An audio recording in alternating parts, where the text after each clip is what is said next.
Aí, meus amigos e minhas amigas do canal de Pepe Severo no YouTube, é ali que eu peço que vocês devam curtir, comentar, compartilhar, dar o seu like de positivo se acharem por bem, dar o seu dislike se não gostarem, mas se inscrevam no canal.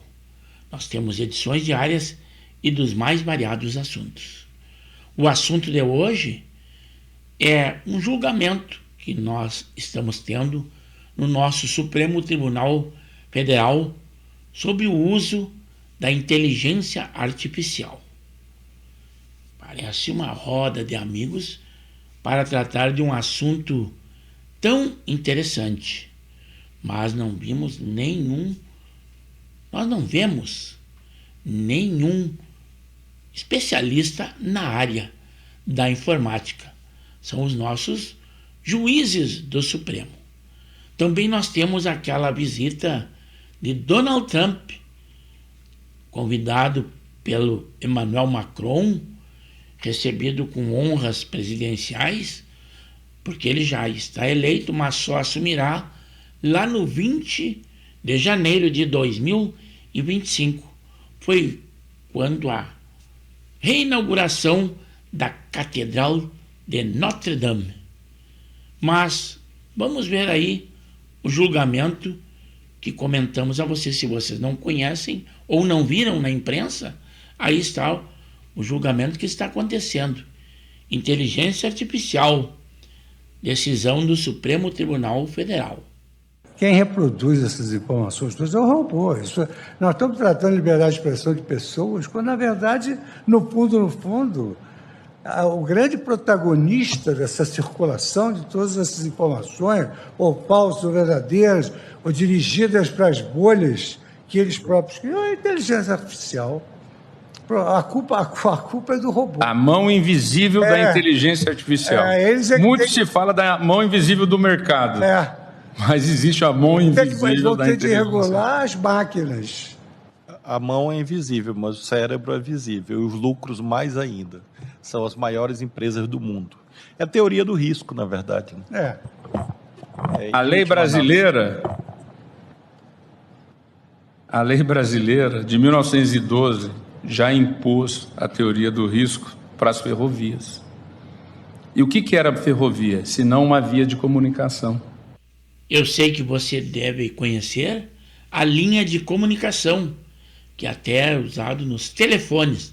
Mas o ministro Toffoli achou uma outra linha de comunicação, que é a linha férrea. Você não sabia, mas o Supremo está lhe dando a dica. Preste atenção. Como é que você ia colocar um vigia em cada trecho de trilho, de 1,5 m, 2, o batente, eu não sei quantos metros tem, mas em torno de 2, para quem já viajou de trem, a cada segundo são 3, 4 barulhos que você escuta, não é, professor Paulo?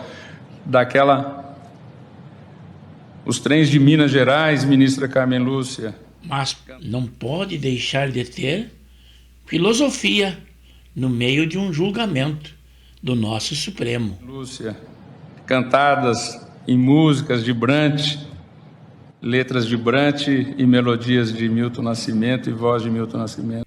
E como nessa sessão nós não vemos nenhum especialista na área, nos lembra também a ex-presidente Dilma Rousseff, agora agraciada com a presidência do BRICS, sobre seu arquivo nas nuvens. Recordem conosco. Pois bem, inventam uma história fantástica, que está na nuvem, que... o e-mail está na nuvem, né? Está na nuvem, sei lá que nuvem. Como é que, sabe, eu não entendi muito bem essa história da nuvem. Estou aqui tentando apurar direitinho. Como é que uma coisa pode estar na nuvem? É muito simples estar na nuvem, não tem de provar. Que nuvem? Aonde está a prova? Então, eles não vão, se eles pensam que me vão calar, porque vão falar do meu cabelo, eu tenho a sorte é que eu tenho, comprovante. Mas voltando ao julgamento no Supremo, vejam só a posição do ministro Toffoli para explicar liberdade de expressão, comparando um fato policial que aconteceu em São Paulo. Você que está assistindo o nosso vídeo vai ter que dar a sua opinião se você pensa da mesma forma, comparando esses fatos no julgamento do Supremo. Nós podemos entender que aquilo que aquele policial fez em São Paulo, na ponte, que desde ontem está sendo repetido nas televisões brasileiras, nos telejornais, é uma liberdade de expressão? Mas, conforme o prometido, isto é um dos assuntos. O outro assunto é aquele convite feito pelo Emmanuel Macron ao agora, embora que ainda não tenha tomado posse, Donald Trump, presidente dos Estados Unidos, para a reinauguração da Catedral de Notre-Dame, lá em Paris, na França. E quem estava com ele? Elon Musk. Já foi recebido com honras de presidente. Vejam só estas imagens.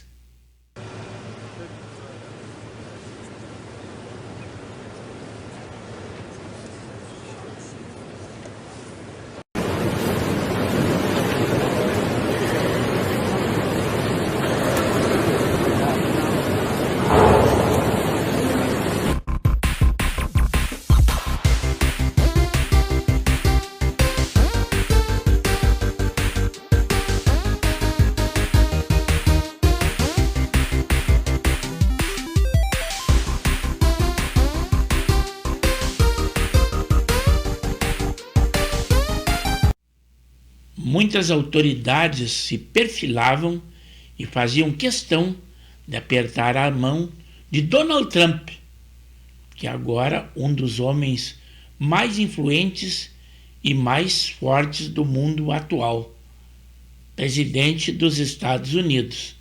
Aí está. E a recepção que ele teve com honras militares na França.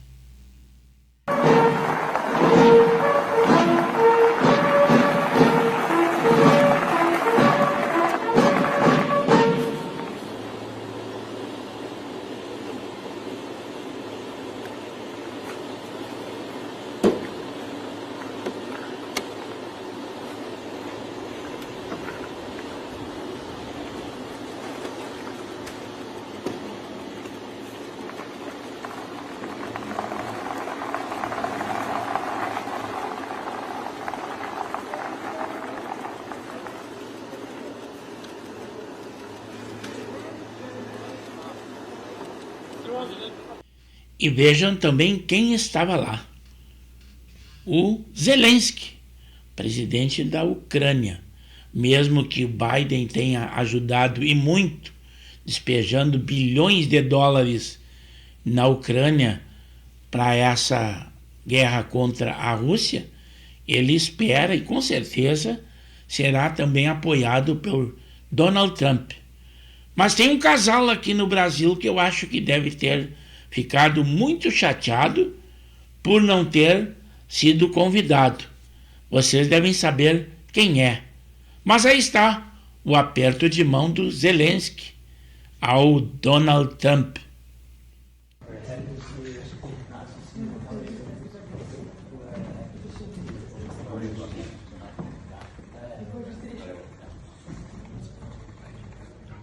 Mas o presidente dos Estados Unidos apelou ao ser chamado de homem forte, tão forte quanto o aperto de mão que ele deu no Macron. Chegou a causar uma indisposição no presidente da França.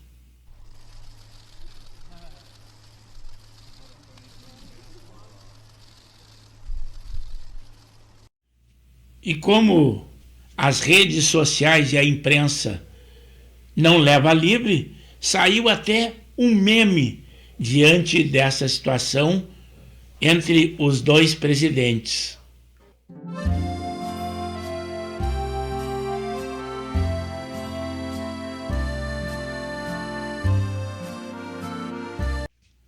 Vamos a outro assunto também. Vejam o que disse uma repórter, a deputada Maria Elvira Salazar, que foi reeleita deputada e mulher forte na política americana, falando sobre a nossa justiça.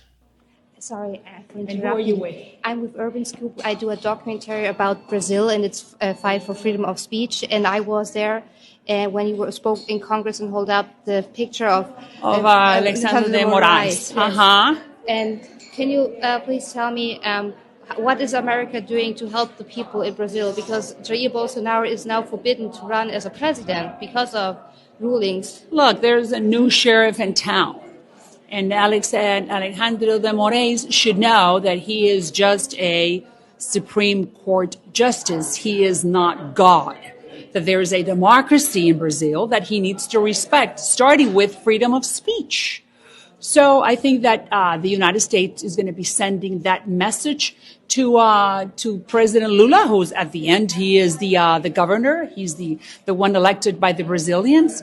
And as the chairman of the Foreign Affairs Committee subcommittee of the Americas within the House Foreign Affairs Committee, we're going to be continue sending that message.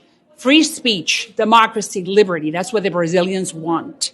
And that we are going to support them in that quest. Thank you. Thank you very much. Estas foram as palavras da deputada Maria Salazar, a repórter.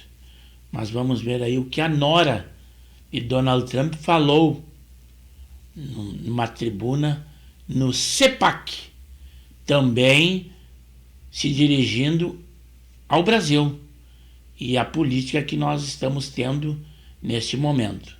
Las elecciones fueron contundentes. Otras democracias han muerto. Miren a Venezuela, su estado actual, o el estado actual de Brasil. Si perdemos una elección injustamente, podemos llegar a perder nuestro país para siempre. Por eso, la integridad electoral es el todo.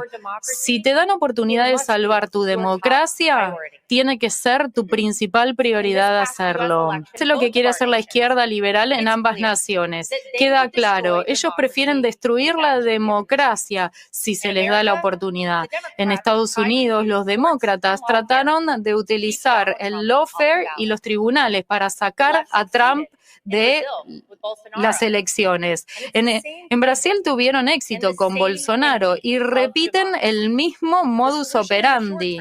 Esses foram alguns fatos trazidos a vocês do que está acontecendo no Brasil e no mundo. Eu espero que vocês, além de assistirem o nosso vídeo por inteiro, que comentem, que deem a sua opinião. E lembrando que vocês devam se inscrever no canal de Pepe Severo no YouTube, pois temos edições diárias e os mais variados assuntos.